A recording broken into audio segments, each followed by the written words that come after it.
I rarely post here, so please bear with me if my post isn't quality. More or less a mind dump, the only two people who know the whole story is my current wife and Felix. I just want this off my mind. Backstory: my name is Jason, I come from a military family. That being said, my life was a bit different with me being the man of the house whenever Dad was away. I have a little brother with autism, a baby brother, and an older sister who's legally blind. We didn't always live in the nicest areas, so I made it a point to do whatever I could to take care of them. With that being said, I had additional responsibilities that didn't give me much time for friends. Perfect equation to end up being awkward and quiet.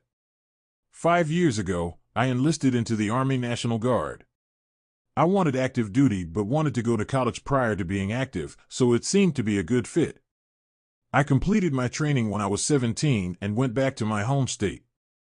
While in school, I met a kind and gentle woman who, we clicked well, and after a few dates over 3 months started to date officially, the first relationship I had. She enlisted not too long after, and we became dual military couple. For a while things were fine. Sex life was active, we'd go on date nights often, and our families were in good standing. A few months later we were at Thanksgiving dinner with my family when the topic went towards music and artists, a topic I personally have no knowledge of. Personally, I only use music while working out and never paid attention to it, simply used for background noise. She would talk about her love for political poetry and African American artists. When I was asked for my thoughts, I just kept it blunt: I don't really care, I'm not political and can care less. I just like music that sounds decent while I lift. I want to get hyped, not listen to someone's views mid-set. Admittedly, I can see where this could come off wrong, but it's just who I am. I'm direct, awkward, and never cared for politics in any form. Apparently, this wasn't the answer she was looking for. I found this out when she slapped the SHT out of me in front of my family. The look of shock on everyone as she continues her rant on how insensitive I am to other groups and how I'm close-minded. My sister tried to call her out on her SHT, saying something along the lines of, how can a Mexican dating a black girl be close-minded? Not wanted to deal with any of the BS that would surely ensue after, I just got up and announced that I think it's time for her to go home. The drive home to drop her off was awkward. She tried to pretend like nothing happened while I'm over here trying to process how embarrassed the whole situation was. We have never assaulted each other before, so I made up my mind that it would be the first and last. I decided to break up with her that night. The following day she calls and texts me, but I didn't pick up. I wanted to block her number, but I decided to answer her call and broke up with her rather than leaving it in the air. Later that day she called me, and I answered. She apologized for what she did and I wasn't having it. I told her that it's best we go our separate ways because I couldn't be in a relationship with an abusive person. She kept apologizing till I hanged up. She called me back, but I didn't answer, so she came to my apartment and knocked on my door and I didn't let her in. She waited till I came out to go to the gym. When I was about to enter my car, she approached me and started pleading with me. She apologized for disrespecting me and promised that things would get better and that she is going through a lot of stress with her family. Her explanation at the time made sense, and I thought I should give her another chance because she promises that she would be a better girlfriend. Spoiler alert, it got worse. It didn't take long for her to change back to her old self, and it even got worse. No longer sweet and caring, she went to more demanding and spoiled. She started demanding sex almost every time we met. Wanted more expensive dates. Prior we would go to parks, hike, or watch movies. Now she wanted Six Flags and upper-end restaurants. Whenever I said no, she would throw a fit or try to cause a fight. This went on for a while before I got tired of it and attempted to break it off. Seeing how she got physical over music preferences, I thought it to be better to leave over a phone call. Started it off direct and just said I was leaving. This is when she drops a bomb. I had a miscarriage in November. I'm sorry, that's why I've been different. What do you mean you had a miscarriage? We always used a condom. I had clumps in my period, and it looked like a miscarriage. I'm sorry, but that doesn't change much. Instead of communicating, you decide to hide it and treat me like SHT. But Jason, we had a baby. I'm just throwing it out there right now, I'm effing stupid. I was 18 and had no clue how the F any of this works. Well, now I feel guilty and broke. I stayed with her. Ensue utter hell for the next 12 months. For the sake of length, I won't do a play-by-play, but here's a few examples of things that followed. Always wanted to monitor my accounts. Got more physically and emotionally abusive. Used the miscarriage as a poker chip. Demanded sex once, ignoring me saying no in a movie theater and going through with it anyways. If caught, I would lose my military career. If I made a scene, I would more than likely still lose my career. Berated me whenever I didn't agree with politics. Tried to make me isolate from the very few friends I had. Always wanted to try unprotected sex, and cream pies tries to get people around us to see me as a bad guy. Anytime we used Plan B, she would complain about how I am deleting her baby. Etc., etc., etc. Few months later we both get orders. She gets 6 months orders and I get 3-month orders. The timeline is that I leave 1 week prior to her coming home, so we will not be seeing each other for 9 months. This will be important later. While she's on orders, I hang out with friends and they try to help rebuild what she tore down, trying to build me up to leave her. Being stupid and 18, I was hesitant to leave the first relationship. They called me stupid but said they'd always have my back no matter what happens. I ship out, she comes back. We have zero contact for the 3 months I'm out. I meet a lot of great people. One being someone who I would consider a brother in the future. We will call him Felix. After the orders, I get back home and head over go the GF apartment. I met an utter bombshell. Hey, welcome back. We're pregnant. I'm 4 months pregnant. What? At this point, I'm not thinking clearly. All I'm thinking about is how the hell I'm going to support a family at 19 and how much money I wasted on condoms and Plan B if the damn things didn't work.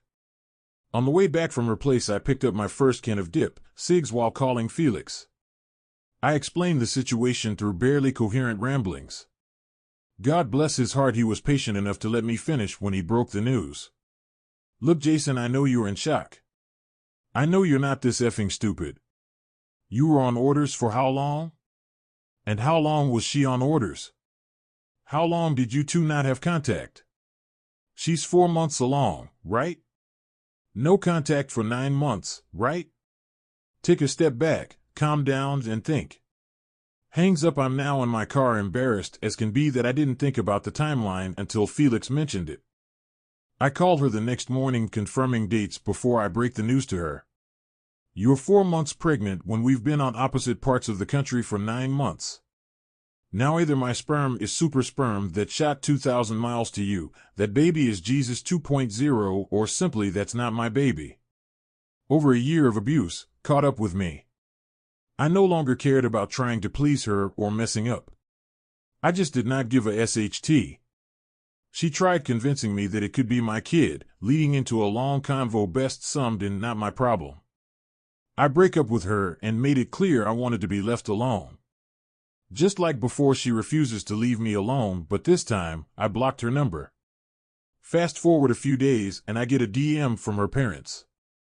Jason, we understand how you feel, but this is your responsibility, and we need you at the next appointment to get tested for the sickle cell trait. I was going to ignore it until my family brought up that it might be possible for them to go to my unit or take me to court if I didn't have proof that it wasn't mine. So, I ended up going under the agreement that I will only get tested if the ultrasound puts the date within a realistic time frame. I get there, they do their thing, I wait for the doctor to come back. Doc, so I understand you're the dad? Me, well that depends, how far along is she? Doc, 4.5 months, me, I just got back from 3-month orders, and she got back from 6 months.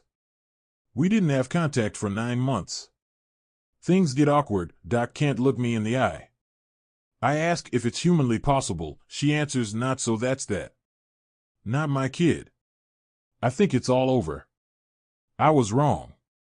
For the next few months, she would try to contact me via family, new numbers, fake socials. She sent people in her unit to attempt to contact me. I had on 2 occasions her friends or family try to enter the property. At this point it got so bad I was just done. I lost my first relationship. I lost the few friends I had. My performance at work has dropped so low I was viewed as a joke. I stopped working out and was stressed so bad I went from 140 pounds to 120 pounds since I got home. I was just ready for everything to be over. I had the barrel of my hunting rifle in my mouth just ready to end all the bull SHT. My phone lights up making me want to pull the trigger more out of fear of it being the ex, using fake number or her family. Then I noticed a ringtone. It was You Say Run from My Hero Academia. Felix ringtone. I pick up the call. Hey, Jason, I'm just calling to check in on you. How you doing? You are feeling all right? I broke down. First time in my life where I actually broke down crying. I tell him everything. What was going through my head, what I was about to do, everything that happened since our last phone call in the car. We had a 3-hour phone call about how to handle the situation and where I can get help.